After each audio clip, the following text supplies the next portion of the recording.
Welcome to another episode of the Everyday Expertise Podcast. I'm your host, Roland Martin, and I hope that today's conversation will expand your knowledge. Today I welcome Anthony Martin to the show. Anthony is my cousin, and though 4 years younger than me, we spent a lot of time as kids playing together. It didn't surprise me then that, as an adult, Anthony has become an excellent athlete and is focused on developing his fitness. To finish my intro of Anthony, I will tell a story that I think describes Anthony well. A few years ago, I was getting back into running and had signed up for a local 5K race. I invited Anthony to run it with me, and he accepted, even though he had run a marathon the week before. He happened to be wearing his shirt from the marathon as we lined up at the starting line, and a runner on the other side of Anthony asked him if he had done the half or full marathon. When Anthony answered with the full, the other runner commented that he would like to do a marathon sometime, but was going to wait until he was older and had more experience. Anthony, who was 18 at the time, leaned over to me and muttered, "I'm not sure what age has to do with it. You just have to put in the work." I have a lot to learn from Anthony about fitness, and I really enjoyed this upcoming conversation. I hope that you will enjoy it and learn from his expertise.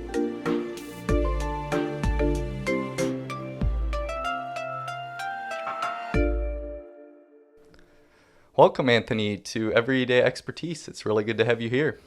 Thank you, sir. It's an honor to be here and excited about this conversation we're about to have. Great. So tell me, what keeps you busy currently?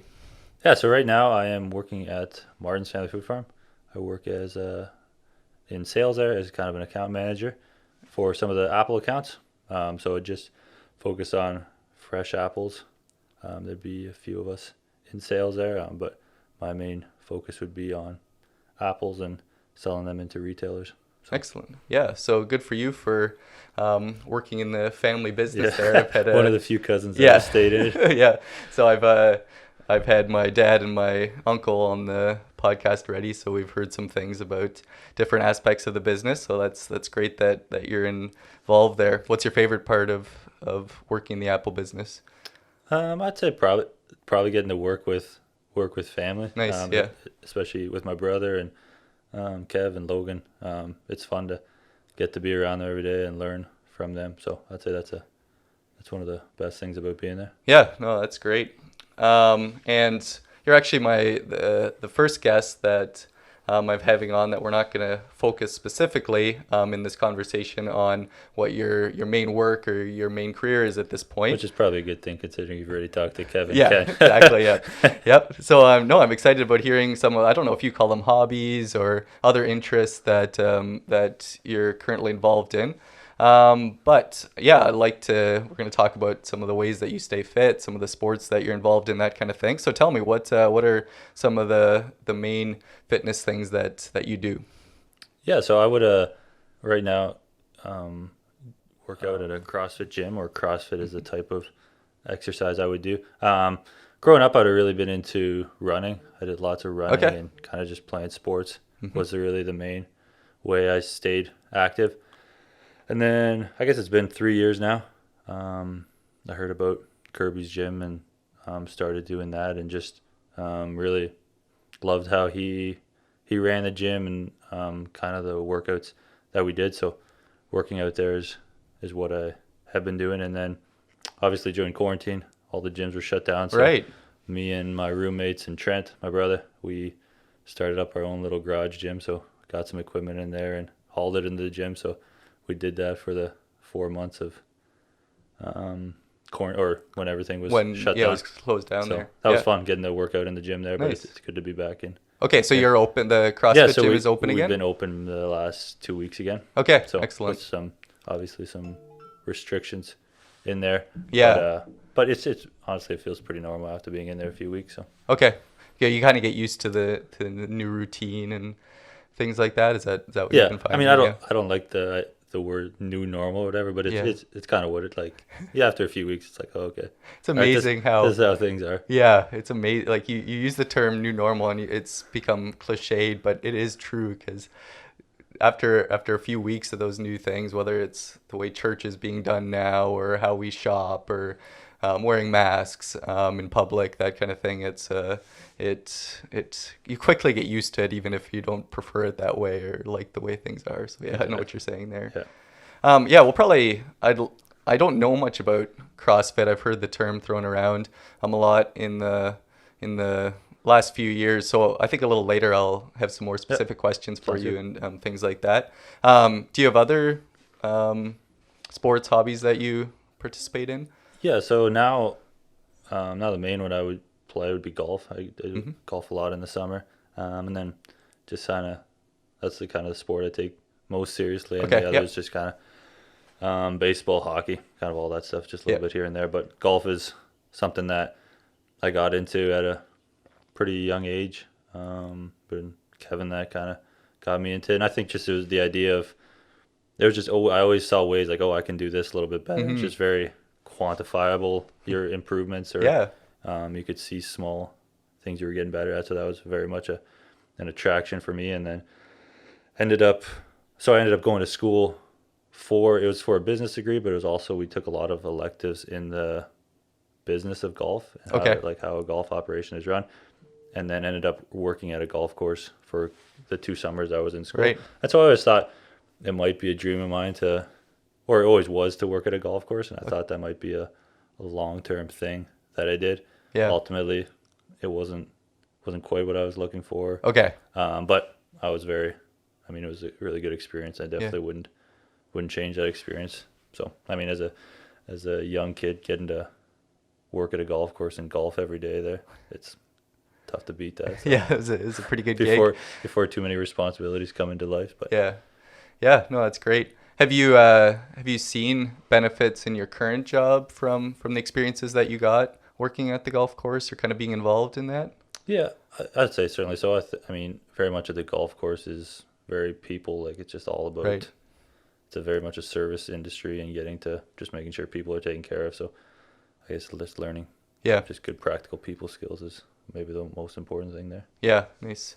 How often do you get out on the course? Probably right now a couple times a week. Okay. So for sure 2 times a week, and then kind of it ebbs and flows a little bit. There's some you get in the summer and you're like, all right, I'm out here 5 days a week, and then other times you kind of take a week or 2 off, but it's pretty constant. Yeah, nice. Do you are you always like out there playing a game, like keeping track of your score, playing 9 or 18 holes, or do you go out and just work on a certain aspect of your game some too? When I was younger a little bit, like I'd go out there and go out by myself and like really work on things. Now I don't play golf as much by myself, so I'll usually go with buddies or Kevin Denver and just mess around with stuff. But we're always playing some game against each other or have something on the line. Yeah. Oh, very good.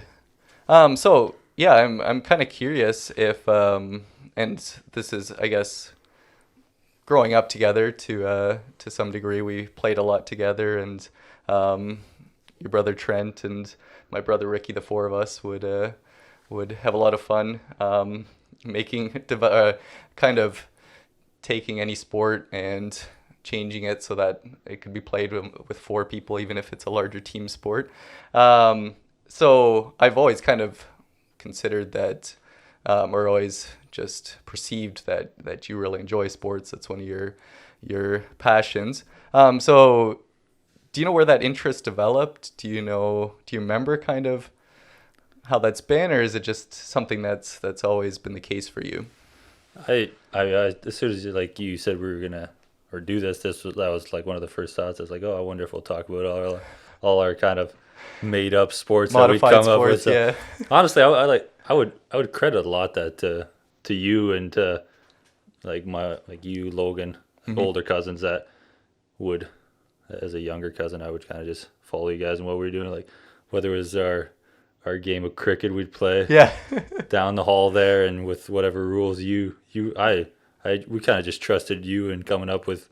You would just tell us like, all right, this is what we're doing. These are the rules we're using, and then that's funny that you say that because I think I just developed things as we'd probably start by kind of throwing a ball at each other, and then it was probably often my suggestion, but I'd say, hey, let's try this now, and then my memory is that usually I had no idea how the game started. They just kind of suddenly we were Yeah. playing, and it was kind of a natural evolution that took us to the point, like you say. With I'm sure it was nothing like the actual game of cricket, but Yeah. but we had a couple ideas in our mind of what it's like, and kind of went from there. So yeah. And even the 2-on-2 baseball we Oh, play yeah. out there, like if I don't know these rules, like if it went in the garden, you couldn't hit it up the right side because if it went in the I garden, think if it landed in the you were garden, it out. wasn't out. Yeah, Yeah, the right and fielder was really good.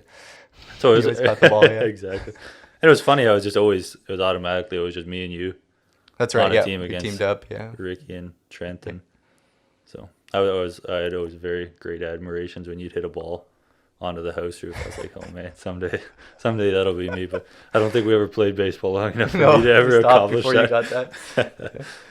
Uh-huh. No, those are always great. And so, kind of back to your original question, I think that was what having like we always did something competitive. Like it was always a competition against people. So I think that's what kind of drove my interest in sports and wanted to do things to be competitive. Hmm. I think that was instilled at a very young age. Yeah, nice. So, how did it continue to develop? Like, how did you kind of figure out what sports you enjoyed, what sports you wanted to focus on? Yeah, so even growing up too, like I'd play on baseball teams and soccer teams. Hmm. Yeah, and I mean, I guess I guess that was I don't know how I ultimately arrived to golf. Like golf was it just kind of drew me in. And I don't know, maybe it was that I could always do it on my own. Like I could always Yeah, that's work true. on it on my own. I didn't need other people around to do that. play I with, think yeah. So I think that was a very attractive part of it. Did you start in the backyard, or did you start by going to a course and Yeah, learning that it would way? just been kind of chipping. I would go to maybe golf 2 or 3 times a year, and the rest would be just chipping around. Okay, yeah. Much to the dismay of my grandparents when I ultimately I did break a window. Oh, you did? Okay. But it's small price to pay. Yeah. So yeah, I think with just that idea of that I could I guess I just saw it as like a long-term thing. Like you see guys into their 40s or 50s like still really good at golf and still getting better at golf, Yeah. whereas like I feel like in a lot of sports you kind of reach your peak physical age or whatever, and that's like when the best you were. Like if it was at hockey Right. and baseball, it's like Yeah, like in golf, there's not as much of a physical ability limitation, maybe. yeah, I think, and certainly, I mean, if you compare it to guys on the PGA Tour, like yeah, like it's more, I'd say it's more of a physical game, but like in our yeah. kind of recreational Right. games, like you can, as long as you want it to work and practice, you can keep getting better at Yeah, it yeah, long into life. So I think that was a little bit of an attraction yeah. to it. Yeah, so you, as you got into your upper teens and things like that, what were some of the other, so you were getting interested in golf. What were some of the other interests that you had at that point? Yeah, I got really into running and biking Okay. for a while. Were you doing races and things like that? I did too? I did one marathon Okay, yeah. back in 2013. Okay. So that was a good experience, and I think I still enjoy running. I don't know if I don't really necessarily enjoy long distance running like that. And Okay, maybe yeah. later on in life, like I would like to. I still have aspirations of it'd be fun to do an Ironman or Okay, yeah. like some type of triathlons like that.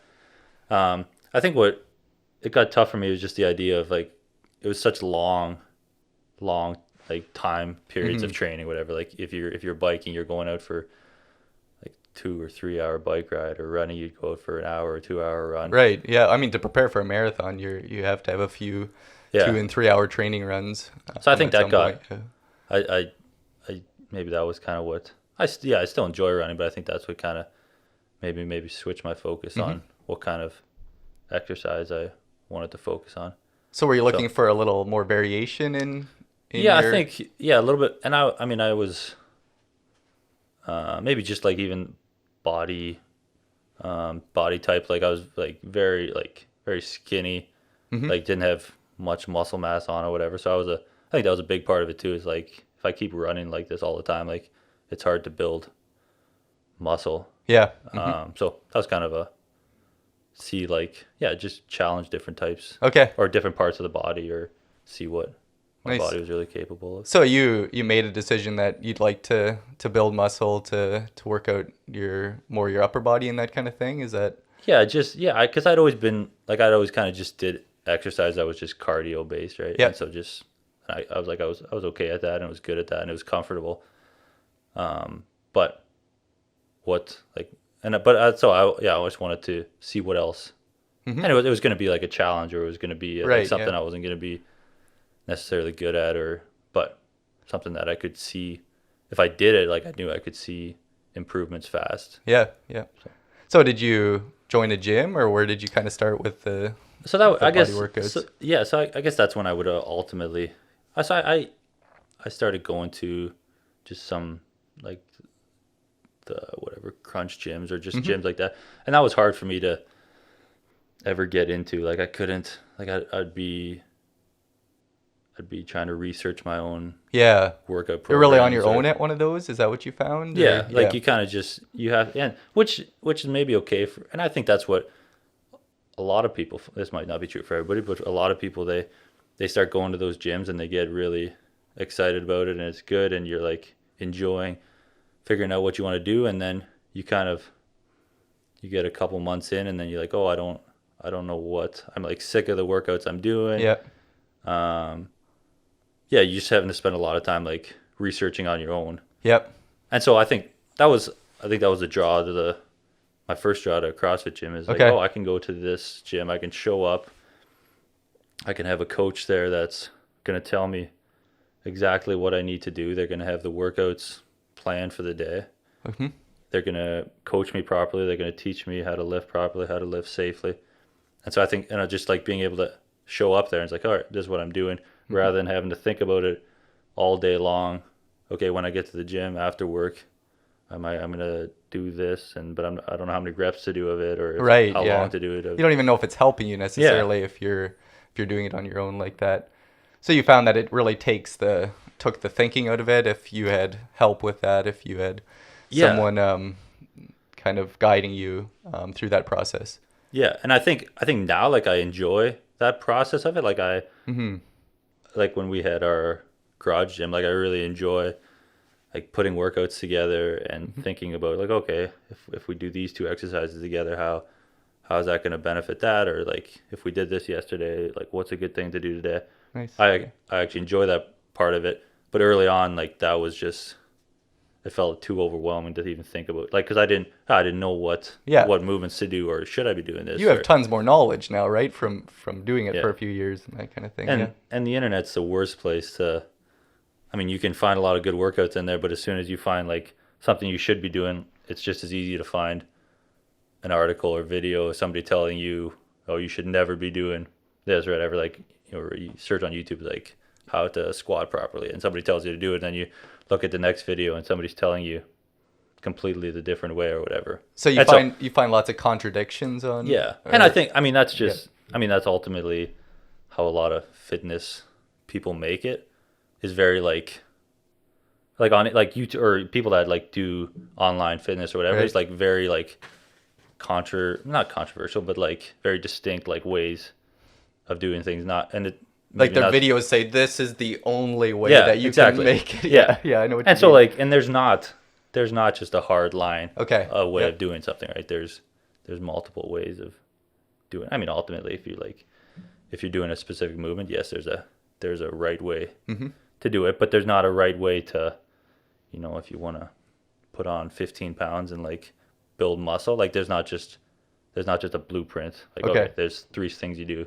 Like there's different ways of doing that or whatever. So if somebody's just saying like this is the only way, it's like, well, no, it's probably not the only. There are other ways, yeah.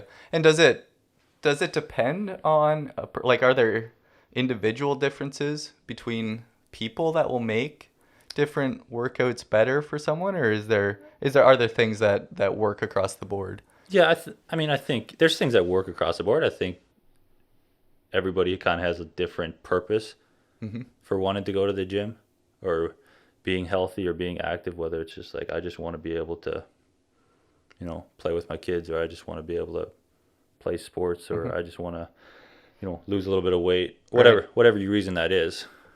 So there's things that can be tailored to that. Okay, yeah. So, But there are principles that do hold true For sure. for humans in general. Yeah. Yeah. No, that's good. So just going back to kind of how you got into it, what do you remember what introduced you to CrossFit? Like how you first heard about it, or you said that you were working out in a gym on your own. Do you remember how you realized that, okay, CrossFit would offer me some of those things that I'm missing? yeah, I don't know exactly what kind of. I think it had always been something I'd heard about, Okay. or I'd had a few friends that did it, so I'd see it, Mm-hmm. like see videos on Instagram or see. Right. So I knew kind of the idea of it. Mm-hmm. But I also was I think as a lot of people are, they're very intimidated by a CrossFit gym for some reason. Yeah. Which is, it's just like, it's the most backwards thing. Like so, which is too bad. But so I guess that idea of it was maybe like, so I'd maybe thought about it for doing it for a year, but it was kind of took me a year of convincing myself that it'd be all right to finally do it. And then you're in there for a week and you realize this is the least intimidating place Nice. in Yeah. the world. So did you basically sign up, decide to try it, and that's how you got going with it? Yeah, so or- I think I signed up to do it for a month, and I was just like, okay, had a month. It was a month in the summer before I was going back to school, so I was like, oh, I'll be around here Yep. for a month. What's the worst thing that can happen? Nice. And then, am I correct that you're involved now, like training and running classes? That Yeah, kind of so thing? for about the last 2.5 years, I've been Okay. coaching.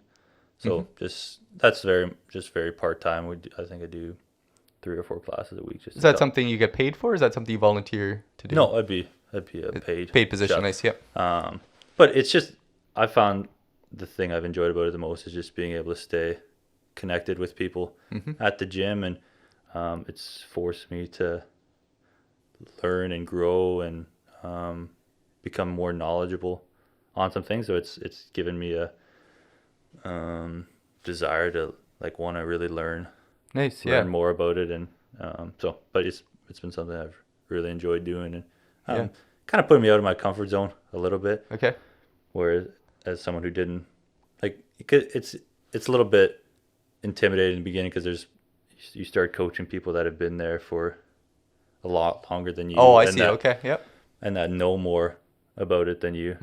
But what I've found with coaching is it's ultimately just about caring about people and just having a interest in people's, or just having people's best interests in mind, and having knowledge helps, Yep. but just caring about people makes you a pretty decent coach. Nice. And Yeah. so that goes a long way with Yeah. it. Is it something that you learned on the job, or have you done outside training and that kind of thing to get So better at it? there's some outside training you have, like just kind of initial stuff that you have to do to. Do you have to have a certification of some kind? Yeah, or- it's called level, like a CrossFit level 1 certification, which Okay. isn't. I mean, most people could go do it and pass it and have some. So it's kind of just gives you a basic understanding of what it's all about, Okay. and what CrossFit is really trying to get, like just at the base level, like what are we trying to establish with people, and some basic movements of how to do it. And Okay. then, but I mean, most of the stuff I've learned has just been from watching Kirby coach and kind of just see how he does things, and kind of learning from him has been a big part of that. Okay. So is there kind of a ladder of levels that you can move up? Yeah, or- you can continue to move, like I think you go all the way up to like a level 4 Okay. certification. It's a pretty expensive certification each time Oh, you I go up. see. I see. Yeah. And so, I mean, at this point, it wouldn't add that much value to, like, Right. it's not something I need. Yeah. So just kind of continue to like learn. And I think, I mean, Kirby would kind of say the same thing. Just, I mean, if it's something you want to do, but at the same time, just try to keep learning as you go. That's probably the best, Yeah. just experience. there are ways to learn besides doing a certification. Yeah. Yeah, very good. So you maybe have covered some of these things already in this next question, but what have you found for yourself has worked well to keep you in shape? So what are some of your preferred ways or things that you like to do? Yeah, I think, yeah, I mean, kind of as we talked about, just making the gym a daily thing, but also just being involved in sports and playing sports, and does a pretty good job at keeping me in shape. And then obviously eating health, like eating quite healthy is also a big part of that. Yeah, as well. so maybe I'll just ask you about that there. Do you focus a lot on nutrition? So I guess right now, like I don't. So there would been a time, or there'd been a time where I like very much counted exactly what I was eating, like Okay. exactly like I know how much. So we call it like macros you're eating, which is like your protein, carbs, and fats. Okay. Like your Yep.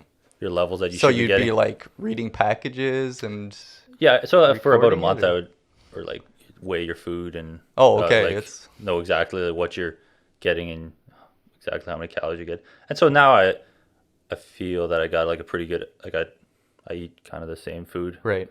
on a weekly basis. So I know what I need or kind of, but I don't take it down to the exact number anymore. So I try to eat pretty clean like throughout the week, like kind of not overly strict, but I'd say kind of like 90% good, and then Okay. on the Yep. weekends I maybe don't monitor it as much. But like I also know kind of what food I need to eat to like I kind of eat to train, like be able to have enough energy to train, and it's not necessarily like a weight loss Right. diet or Yeah. like I'm not trying to restrict as much food that I'm eating. Because you're Uh, working out enough that you need to make sure that you have enough fuel yeah, to get yeah, through it. and so it's more how much can I eat? Like I'd say most times it's actually like I'm not eating quite enough for what or like Okay. or how many calories I'm burning throughout the day. So I think that would be so just making sure I'm Yeah. eating enough food, which people always laugh at. They always because it's for I guess a lot of people it's maybe backwards. The other way, yeah. Well, So for sure, yeah. I think that that's the general the general way people experience it. No, that's what you're talking about there. Reminds me of a conversation we had a couple of years ago. I think it was before a baseball game or something like that we were about to play. Um, I was telling you about a disorder that I'd heard about that. Well, it's first noticeable in young children, but it stays with them for I think their entire lives, and that's that most of us have a mechanism that tells our brains when we're full. So it's that sensation that we get, that you just feel full. I think most people can identify with what I'm talking about, and some people are actually born with I think it's genetic that they don't have that, and so their brain is never told or doesn't communicate somehow that mechanism of feeling full, or that sensation of feeling full, and so they'll just eat, and so kids will get huge from that because they can't tell when they're supposed to stop, at least if they have enough access to food. So I was telling you about this. I don't know if you remember it or not, and you said something along the lines of, "Yeah, I'm trying to fight against that that feeling of feeling full to make sure that I get enough to eat." So at least at the time. So would that have been kind of in that time when you were yeah, first thinking about it, or? yeah, I think that very vaguely brings back memories. Yeah. And so, and I mean, maybe, I guess my body might flip a switch at some point as I get older and maybe not like Yeah. burning quite as much. But you're one of those that burns quite a bit, I guess. I was no the reason that I'm curious about nutrition is it's not something that I've paid attention to much. I mean, besides like trying not to eat too much and that kind of thing, as far as trying to stay healthy, but in running a marathon last year, and doing some training again this summer. I've been doing to try to improve my time and get better. And I've never taken time to look into what would be the best way to eat, the best kind of nutrition to do. So it's something that I'm kind of curious about is how much I could actually improve performance and that kind of thing by eating correctly or eating better, that kind of thing. So I'm just to ask you about some of the things you said. What do you mean by eating clean? Or you said something like 90% Yeah, so eating clean. so I think maybe the easiest thing for people to wrap their head around when it comes to whether you wanted to, like, I guess just specifically for weight loss or weight gain, is like there's a certain amount of calories that you should be getting on a daily basis. And like the simplest, like whatever that number is, like if that's 10 donuts or if that's like 5 pounds of broccoli, like whatever that, like, so you're supposed to get, let's say it's just X 2,000 calories. And if you wanted to lose weight, but you're eating 2,200 calories every day, regardless of whether that's like really good whole food, like, chicken and rice, like just really good high quality vegetables, but you're still eating over your calories every day. Okay. Yep. Like you're not gonna, like that's not gonna help you, right? And so, but it's also not, so it's kind of that finding that balance of like, okay, I know this number I need to hit, like I need to be sure I'm below that. Okay. Yep. And so that's the first step. And then kind of the second step is making sure, okay, of those calories that I am eating, like how can I make that good food? So like making sure I'm getting protein, make sure I'm getting some carbs, and then getting your vegetables in as well. Yep. In that. So, but I think it's easy to kind of I think it's easy to think about like, okay, I want to make sure I'm eating really good foods. Right. But if you're also wanting to lose weight, like you need to make sure, like if you're eating 2,000 calories over, like it can be the best food in the world, but like if you're still, you can still be overeating on what so you you're should still be. getting too much. Yeah. I mean with runners, like I always just assume runners, you guys are burning so many calories, you should just stuff yourself with donuts all day long. Okay. But, no. But I mean, I guess. Well, that was like, actually my question. Is there foods that I could be eating that would give me better performance for the same amount of calories, or does it not really? Does that not make a huge difference in what you're eating? No, I'd say it certainly makes a difference. Like if you're gonna be eating, like you're eating food, you might as well try to make it as good as possible. I mean, at some point you just need food, like you just need energy if you're burning whatever X amount of calories on that run. Yeah. But yeah, certainly trying to make that as good as possible for you, right? And I think a lot of you just even like food you eat right after like you're working out, like trying to make like your first food that you put in your body after working out, try to make that, because that's what your body's going to use to recover, right? And like so trying to make that. Okay. So what's your favorite food after a workout? Try to just eat if it's in the afternoon or something, like just make sure it has lots of protein in it. So chicken breast, sweet potatoes is kind of a go-to for me. So you're eating like I don't know if this is a good term for it, but real food versus like powder or something like that, or well, I take protein. Okay, like, that's so it's a good it's a good supplement. Yep. To work, like, because it's hard to, I mean, there's a lot of protein in a chicken breast, but it's at the same time it's hard to eat enough. Okay. Like meat.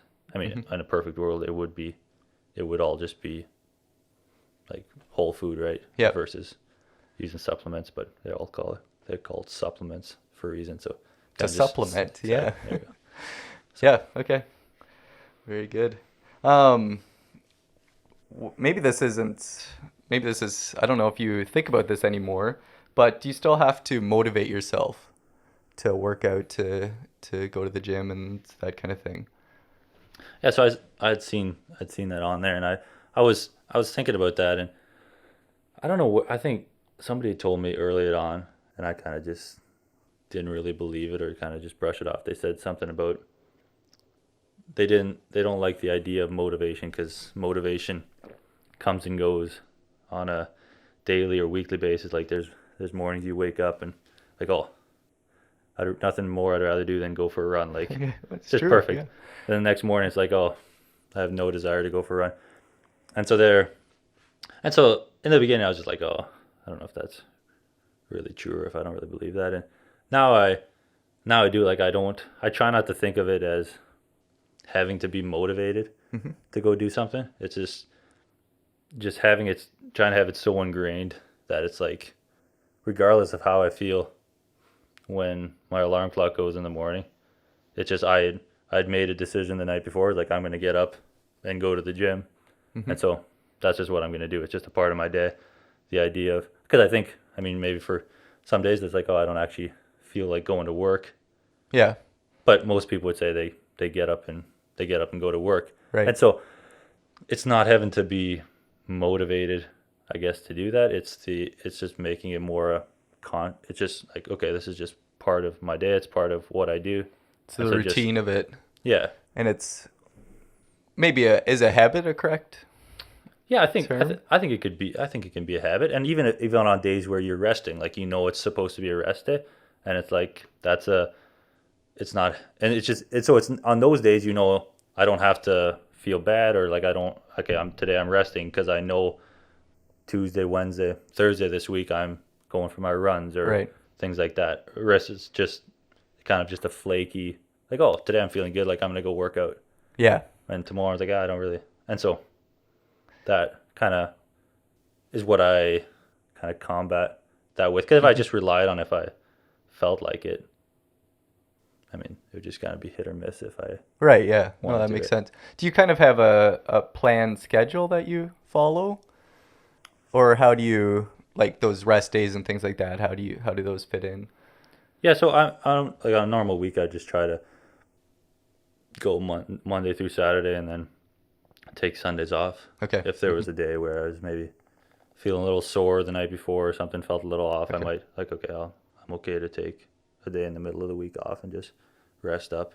Yeah. Maybe do something a little bit different, but that's kind of the normal. So for what you were saying there about it becoming like what you do, or rather than needing motivation to do it, for me, signing up for a race, I primarily do running is the way that I work out. So signing up for a race and then having a plan that I follow in order to be ready for that, like I said, I don't know if motivation is the right word, but that really keeps me on track with it, just having that plan that I've committed to and disciplined to stick with it. So I don't know if that's how you describe it or not. And I use the word motivated a lot in other things, and there's nothing wrong with that, but it's just not like, it's motivated to, okay, I'm motivated to set up a plan, and like, that's going to be what regardless of maybe how I feel some days, or even if I'm feeling like the run yesterday just felt really slow, like I don't really feel like going out tomorrow. Yeah. But it's just knowing, okay, this is what I need to do to whatever the race is in 2 months from now. Like, this is what I'm going to follow, and just trusting. I guess people say trust the process. Yeah. Yep. Another classic cliche, but it's really true, right? Like, just trusting, like, okay, I put this plan in place, and just following it out and trusting that come race day, it's gonna work, right? Yeah. Yeah. Have you noticed benefits in being active? Like, I don't know if you know anything different, but would you say that there are benefits from you in having an active lifestyle? Yeah. I mean, I guess it's kind of just something I've always done, but even now, being involved with the gym and seeing people come in there that maybe have never made fitness or working out or being active a priority in their life, and just seeing that transformation and kind of just seeing how just seeing the improvement in quality of life is something is a great part of being involved in the gym, is getting to kind of walk alongside people in that process as they, like, oh man, this is great now that my body's feeling this and I can do this. And so yeah, I mean, just in my own life, I think just what's exciting for me is just like, okay, I can, or like learning new skills and like being able to now do this, or just skills that I'm continuing to be able to learn and improve on because because I'm working out or staying active. And so nice. Yeah. Do you maybe have some ways of thinking about this because you're involved in a gym, but do you have suggestions or tips for how someone can become more active from your experiences? Yeah, and I think yeah, just kind of how we even talked about in the beginning. I think it's making that initial decision to all right, like I'm gonna start whether I'm gonna start going for walks every day, or I'm gonna start running, or I'm gonna start just doing a 10-minute workout a day, and just like starting something small and Mm-hmm. manageable, and like no, okay, I'm gonna commit to, and just it's something a little bit uncomfortable because in the beginning, what might be uncomfortable for you now is, I mean, in the beginning maybe like for some like you go for your whatever 10-20 kilometer runs, but in the beginning just the idea of like going for a 5 minute run for some people, like that's just like it's hard to wrap their head around that. Oh, well, I almost died in the first kilometer when I like went out for the first time and Really? ran. Yeah, and I was so out of shape. and so just something like that. So I think it's identifying something and then making a conscious effort to like, okay, I'm gonna make myself uncomfortable for this. I don't. So just doing something that's like not your normal routine Hmm. and starting to get out of your normal routine is kind of what kind of gets the snowball effect going Okay, with that, yeah. and that eventually kind of leads on down the road. Um, and I kind of forget what your original question was there, Well, but yeah, just tips and things like that. But I'm hearing you say that you don't necessarily have to sign up for a gym membership in order to become more active. You can start walking 10 minutes a day or do something to make you a little bit more uncomfortable. Is that yeah, right? and I think that might, as you kind of progress in that might lead to some other things. And the great part about a CrossFit gym is that you get to do that with lots of other people. Yeah. And I mean, one of the best parts about a CrossFit gym is that there's there's a hopefully I'm saying this the politically correct way, but there's kids in there. There's teenage kids in there. There's elderly gentlemen in there. Hmm. That there's ladies that are pregnant. There's guys that lift a gazillion amount of pounds there, and they're all working out together, and they're all doing Okay. it together, right? And so that idea of like it's so transfer like it's just so many different variations of we can kind of be doing the same movements, but you're doing it like this, or I'm doing it in this way, and so it just doesn't. There's just and so there's no reason. It really is for every person. It doesn't really matter what you're doing. And like that was one of the first things I noticed when I walked in there. I was like, oh my goodness, there's yeah, I don't know, there's like Okay. 70, 80-year-old Yeah. people in here doing this, and then there's 14-year-old kid in here, and they're all kind of doing it together. Okay. So So there's not. just to stop you there, you are kind of messing up my perception of what I have of CrossFit. So I thought it's like all people that work out like crazy and are super fit.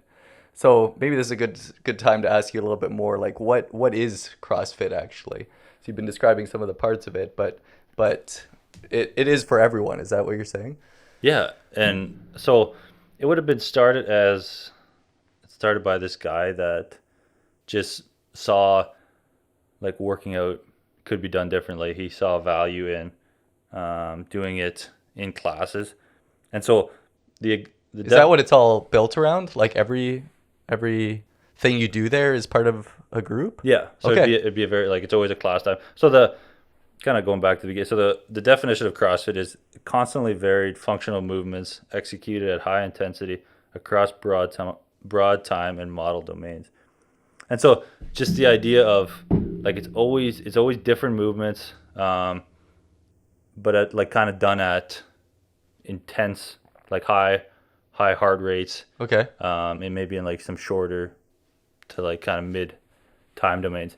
And so his whole idea was that, or I guess he kind of experimented with other types of working out, but he just found value in like having a group of people kind of doing a bunch of different types of movements, and Okay. so it kind of helped. There was always something different that you were doing there with that. And so kind of going back to what you were saying there, and so I think that is maybe a perception that people have, and I think ultimately it leads to, once people start doing it for a while, like, I mean, that's just results. Like, you do get people that love working out and that Yep. end up being very fit, right, as a result of making it a part of their life. But it really is just like the most eclectic crowd of people. Yeah. So in a class, are all different levels, ages? Are they in the same class, or are there different classes for? No, so things? everybody's Okay. in the same class. So And they're all doing the same thing? yeah, so Okay. it's very scalable in what you're doing. Oh, And okay. so like for one example, like the push up. So I mean, obviously you can knock out a few push ups. Couple, yeah.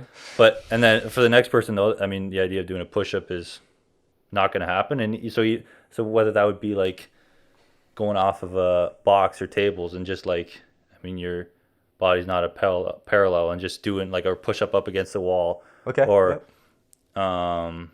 even like I mean, obviously lifting weights like is very like you can just kind of You can have you're very adjust. small weights. Yeah, So yeah. Yeah. but and so the beauty of that is that somebody who's been in there 10 years, you've been doing the workout, and that person is just dead on the floor, hurting. They had a great workout, got their heart rate up super high. This person who came in for the first time maybe did like 1% of the amount of work, Right. but they had the same effect on them, right? And Yeah, so those it's- people experienced the same thing at very different. Like if you'd have been watching them, it like what they were doing is very different Yeah. in the amount of, I guess not effort, but just like what they actually What it was for them, accomplished. yeah. But for their actual body and what they felt, like it's very similar, right? Okay. Yep. And so that's really the beauty of it, is that those two people came in there. Their fitness journeys are completely different, but they both came in there. They sweated. They had a great workout and they high-fived and walked out. Yeah. And so their experience was, in a sense, very similar. Oh, with yeah. that. No, that So- is pretty neat.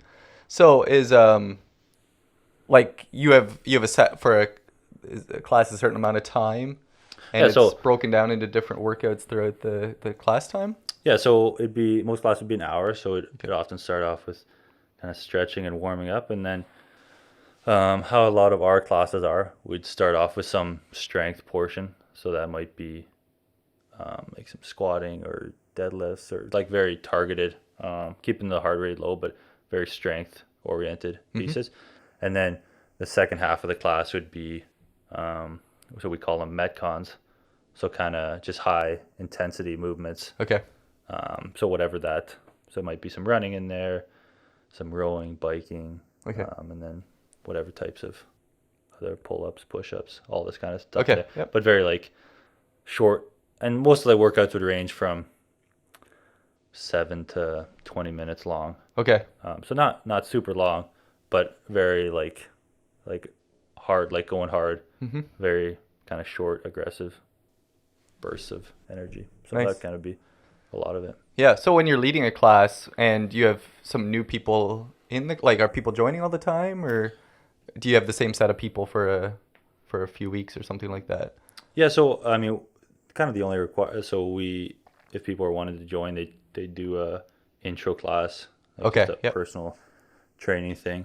We're kind of just showing them the basic movements of what they need to know, and then after that, they can jump into any class. Okay, And yep. so they obviously there's a learning curve there, and there's a lot of different movements. Yeah. But it's very easy to keep it basic for people, and just like Okay. for the first few weeks, like we're just gonna kind of focus on this, but at the same time still feeling that they are a part of the class, and learning Okay. Yeah.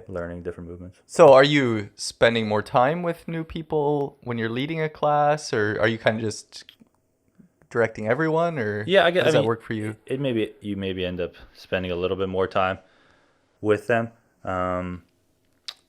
but I mean the foundation class is kind of to give them an idea Right. of what to expect, and then so I mean person that's been in there for a few years obviously doesn't need the same type of oversight, and just in the sense that you're not worried about them messing up their back when they're going for a deadlift or something. Like Right. you can trust that they're going to do it somewhat properly. It's maybe just finding different ways to, it's maybe like smaller tips that you can give them, or smaller ideas, or just different things versus person who's coming in there for the first time. You're just hoping that you're just making sure that they're not going to hurt themselves. Yeah.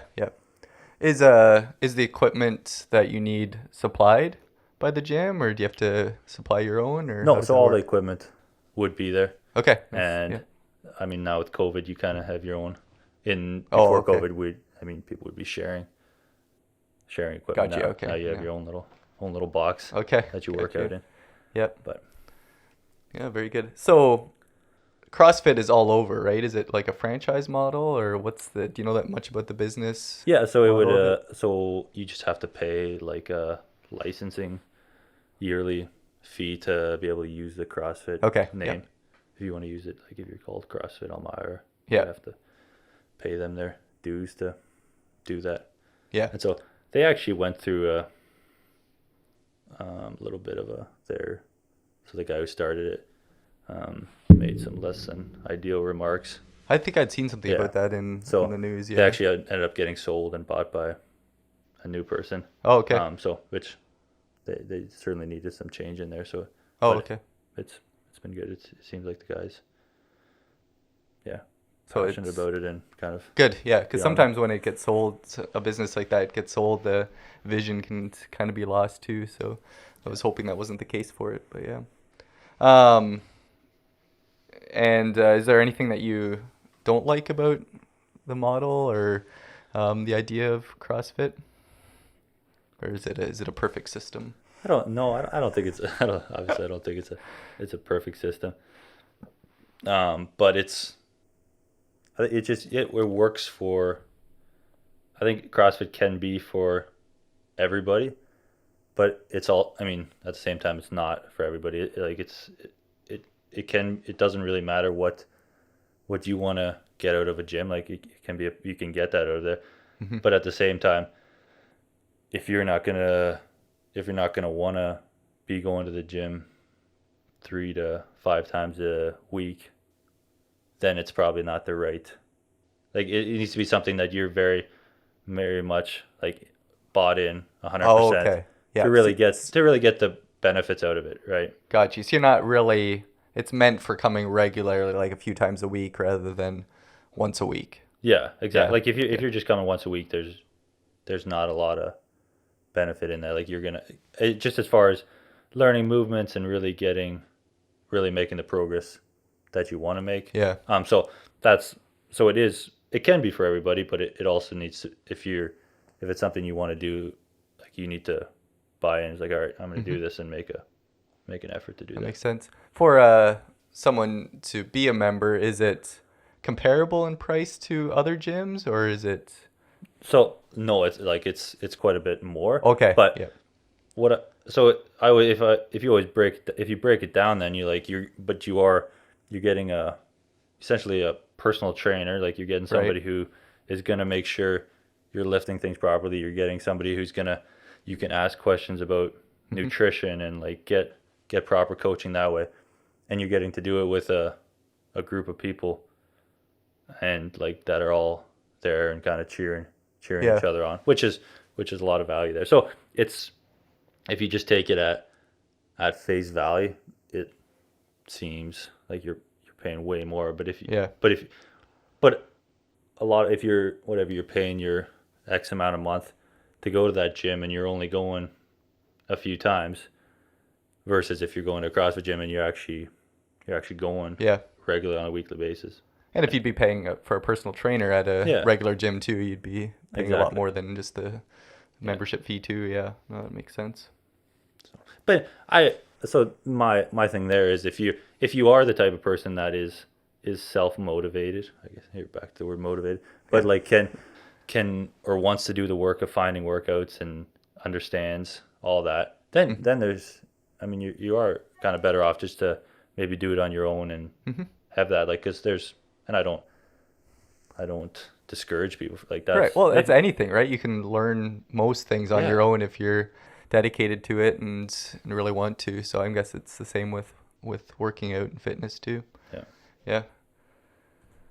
Very good. Thanks for educating me on a little bit more on what it is. I learned a lot just in the last few minutes that about what it is. And like I said, I had a few impressions of it from hearing things or like social media or even in the there's kind of a perception in maybe the media or that kind of thing that, like what I was saying, that it's just people that work out like crazy and are, it's almost the perception's given that people that work out too much are at a CrossFit gym. Yeah. But that's great to hear that it's for everyone and set up for that. So. I think a little bit in the beginning. So CrossFit kind of their whole thing is like we're not going to be experts on our everyday expertise. We're not going to be experts at anything, but we're going to try to be really good at a lot of things, right? So whether that's like we're never, the CrossFitter is never going to be the strongest weightlifter or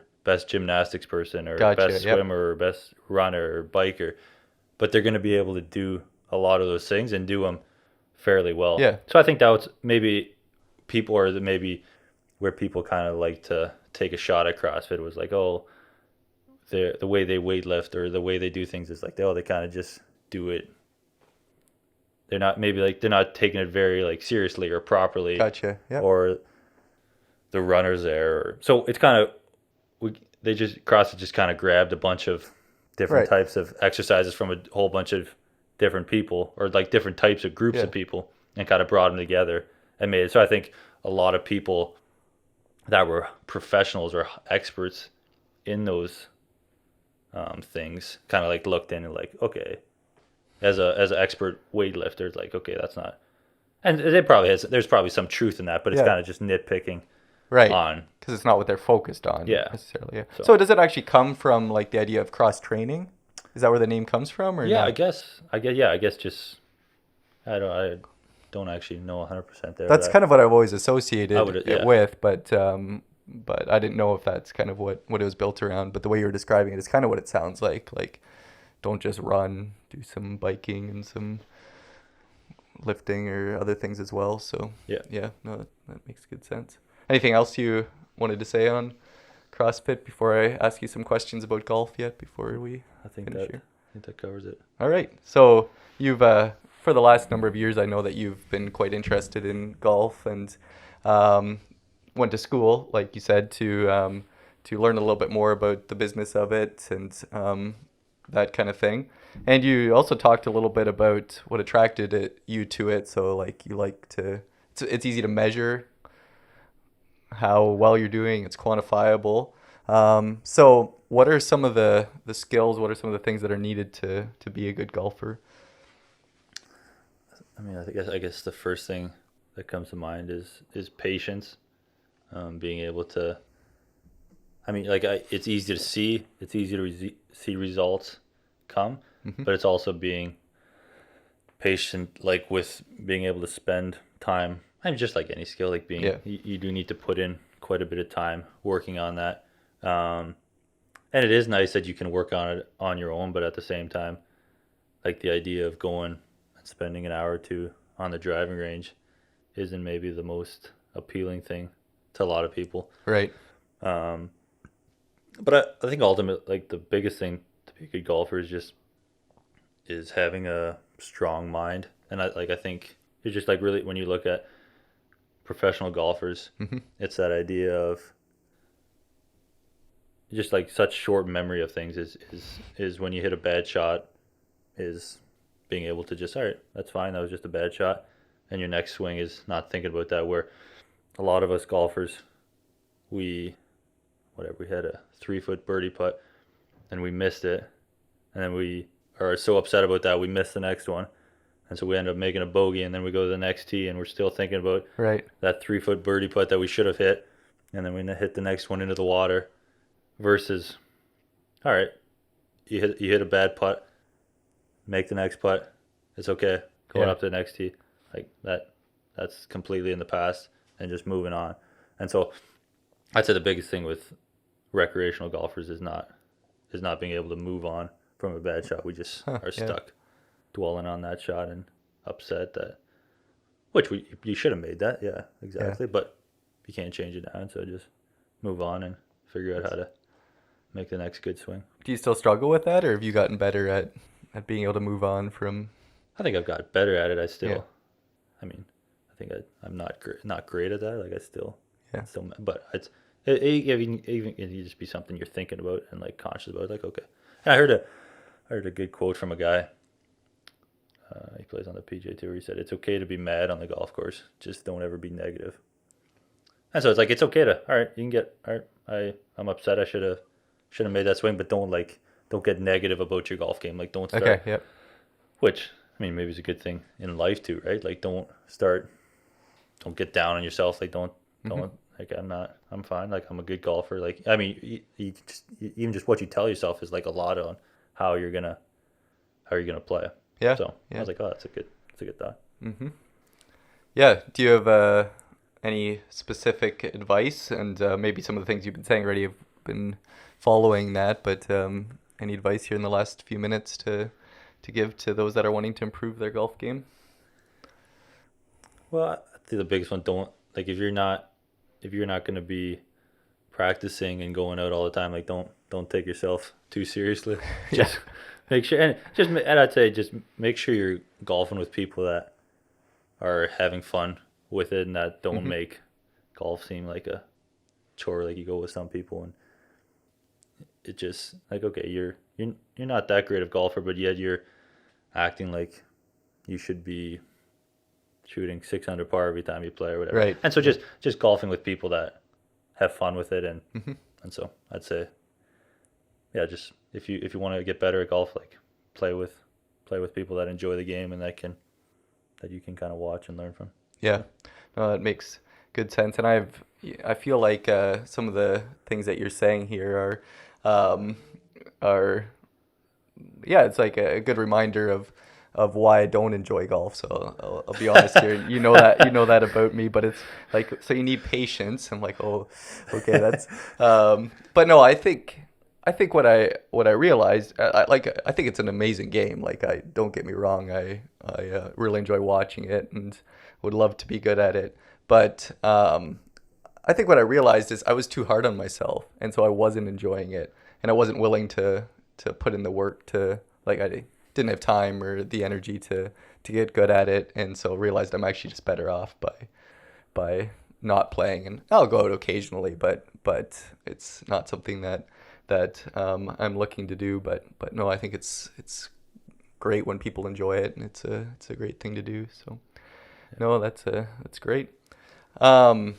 Yeah, thanks for the things you shared. Is there anything else that you were wanting to say before we wrap it up?